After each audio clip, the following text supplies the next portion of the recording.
Hi, welcome back to my channel. My name is Ailsa and my channel is a place for 30-minute, 45-minute, 60-minute yoga classes, as well as Yoga Nidra and guided meditations, and a few videos where I talk about yoga philosophy, mindfulness, and wellness.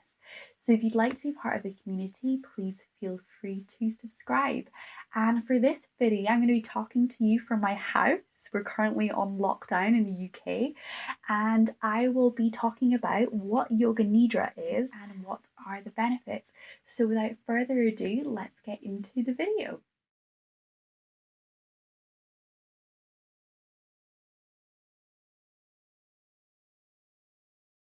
So what is Yoga Nidra? So I'm sure if you've practiced yoga in a studio setting for any period of time, then you might have experienced a time where at the end of the class in Savasana, so when you're lying down, the teacher guides you through a sort of body scan. So they'll encourage you to draw your awareness to each part of the body as they name it. So in essence, this is a Yoga Nidra. Yoga Nidra literally means yogic sleep, and it guides you into the restful and healing state between wakefulness and sleep. So it's an extremely accessible form of meditation. So there's no effort involved. It is always guided by a teacher, and it is taken lying down. You can even take it seated or standing, and that can be a completely different experience, but still as effective to make you meditate and rest and bring you into that particularly potent point. It can be a tool to allow your body and mind to rest, a tool for self-inquiry and processing your emotions, and it can be a profoundly powerful form of meditation that helps you to practice living in the present moment and perhaps recognize the true nature of your being.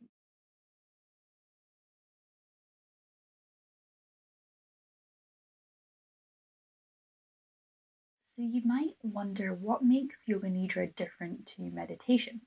So meditation is traditionally taken seated. You're always in the waking state throughout the practice. A practitioner might be guided by a teacher, or they might be using meditation techniques to help them focus their mind.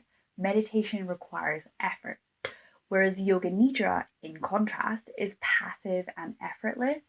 So you aren't trying to achieve anything throughout the practice. You're not trying to move the body into a particular pose. You're not trying to control the breath to do a particular thing. And you're not trying to move the mind into a specific state. You're simply allowing yourself to do nothing and just be. So, in the similar way that your body breathes itself, or perhaps your body digests food, or when you fall asleep, you can't force yourself to do those things. And the same goes for Yoga Nidra. You can't force yourself to make a certain thing happen during Yoga Nidra, it happens to you. So, I find this to be a really powerful lesson to learn, especially in a society that's quite obsessed with the hustle culture, perhaps trying to achieve the next goal, perhaps trying to attain a certain material status or a certain symbol of success. So, Yoga Nidra can really challenge that idea. And I think that's an important thing to learn and an important lesson to teach yourself.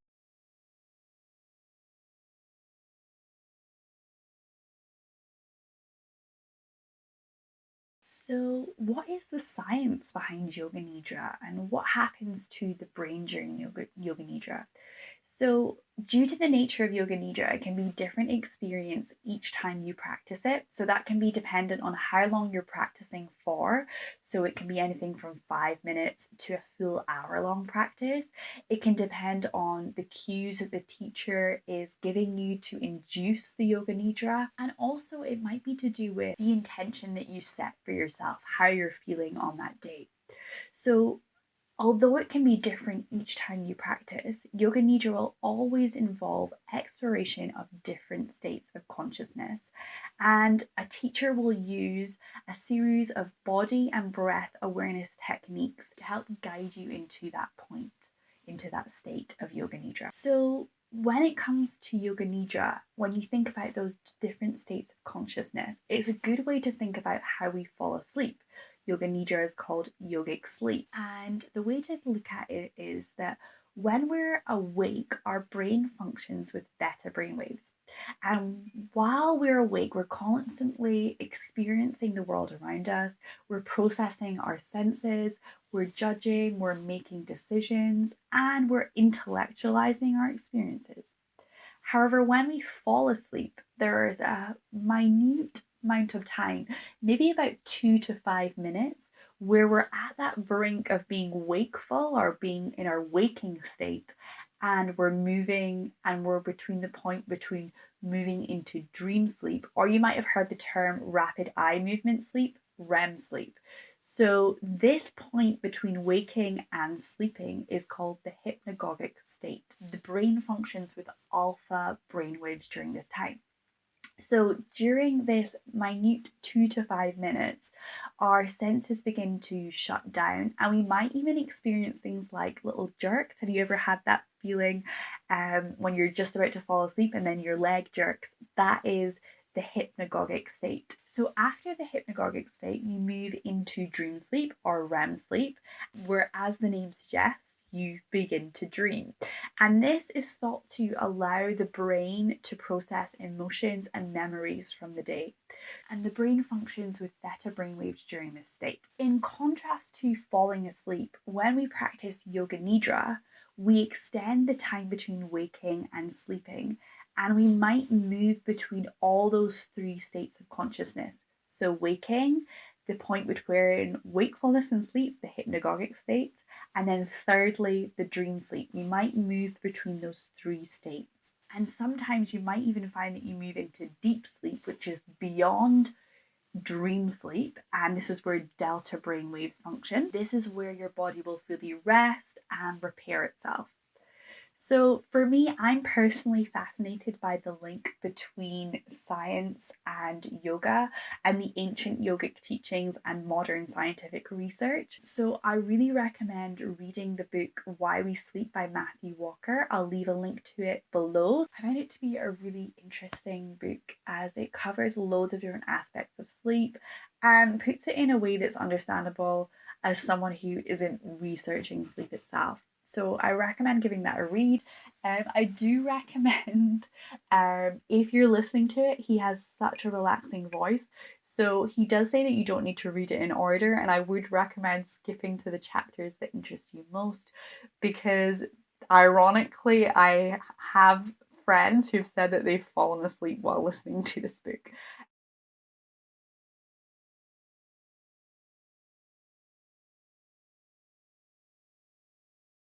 So, after understanding the function of the brain during Yoga Nidra, you might be asking, well, what is the point in all this? And the benefits of Yoga Nidra are wide ranging and they are backed by science. So, the iRest Institute, I'll link them down below, is where I actually did my level 1 Yoga Nidra teacher training. And they have a growing list of scientific papers which show that Yoga Nidra has been shown to be effective in scientific trials for conditions including chronic pain, sleep problems, depression and anxiety, post traumatic stress disorder, so PTSD, and overall health, resiliency, and well being. So, again, the benefits of Yoga Nidra are wide ranging and really depend on the length of the Yoga Nidra you practice, the cues that the teacher uses, and perhaps the intention that you work with throughout that practice. So, whenever you're guided through a Yoga Nidra practice, you have the opportunity to set an intention, and then therefore you can choose what feels comfortable to explore in that moment. And that's what's sort of so profoundly powerful about it. It is driven by yourself. You're not forced to move somewhere where you're not ready to go. So, you might want to use Yoga Nidra as a tool to rest and relax. We can all do a little bit more of that in our modern lifestyles and especially at this point of time in history. So, Yoga Nidra is very effective for moving your body into the rest and digest or the relaxation response. Because when you move through those different stages of consciousness, the nervous system is literally told to move from the stress response, which is the sympathetic nervous system, to the relaxation response, which is the parasympathetic nervous system. So, a typical 12 to 18-minute Yoga Nidra practice can increase creativity, problem solving, it can increase energy levels, reduce sleepiness, heighten alertness, it can elevate your mood, it can enhance your concentration and your motor performance. So, really, there is no wrong way to practice Yoga Nidra, and that's why I feel it's so especially accessible. So if you fall asleep throughout the practice, you're not doing it wrong, and evidently that's maybe what you needed at the time. And with prolonged daily Yoga Nidra practice, you can even reduce the need for your nighttime sleep. So it could be reduced between like 1 to 4 hours a night. So it's really powerful for rest and recovery and relaxation. Yoga Nidra can also be a really powerful tool for processing emotions and feelings, and that's especially relevant to the conditions I mentioned earlier. So, chronic pain, PTSD, sleep problems, depression, and anxiety, or your overall health and well being. So, in the same way that traditional meditation helps you to practice mindfulness and practice being in the present moment, Yoga Nidra is an effortless way to learn how to step back from your thoughts. So it gives you that space to be like, do I want to engage with the thoughts that I'm having right now? Why am I maybe feeling this way? It allows you to just find that sense of spaciousness between how you're thinking and feeling and not getting too wrapped up in those stresses and those worries and those anxious thoughts. It allows you to step back a little bit. So, also, what's so powerful about Yoga Nidra is that it really focuses on what is good about you, and it doesn't label feelings or emotions as inherently good or bad. And Yoga Nidra allows you to come face to face with your emotions, perhaps your past experiences and feelings, without a need to overcome them, process them, or even intellectualize them. I really encourage you to read a little bit more on the iRest Institute website. There's a lot of interesting information and lots of details of where they're working beyond a traditional yoga class. So they currently operate in the US military, in all their military hospitals, and also they operate in schools. So it's definitely beyond just a traditional studio setting. And I feel like that is really powerful and really needed to bring yoga to people that really need that emotional support.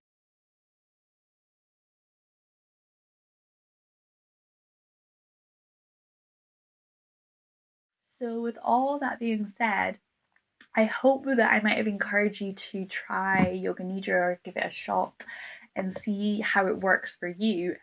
What's so great about it is that, as I said, it's really accessible. It's taken lying down, so you can just lie down on maybe a yoga mat. You can lie on the floor. You can lie on your sofa. You can lie on the bed. So it's not really that complicated with what you need, and you just need a recording, and you can get them on YouTube if you just search Yoga Nidra. I have several recordings and I have a whole playlist, so I'll link that in the cards and below this video. So feel free to make use of them and check them out. Also, Insight Timer is a really good resource, as Richard Miller, who founded the iRest Yoga and the iRest Institute, is on Insight Timer, and he has a number of free recordings there.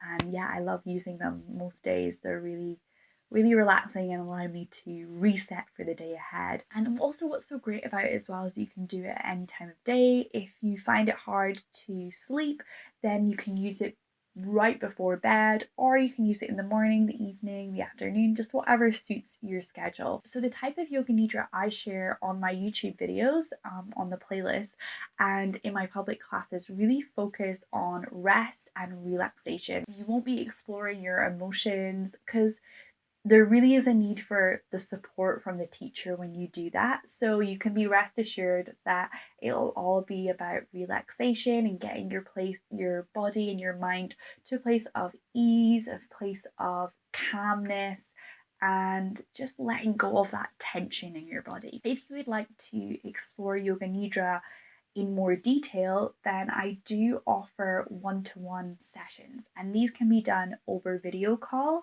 so over Skype.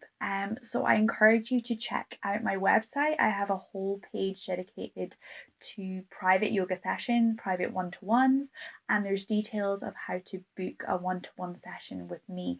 So I encourage you to check that out if you would like to delve a little bit deeper into Yoga Nidra. And because it's a one-to-one session, I can provide you with more support, more of a tailored and customized experience.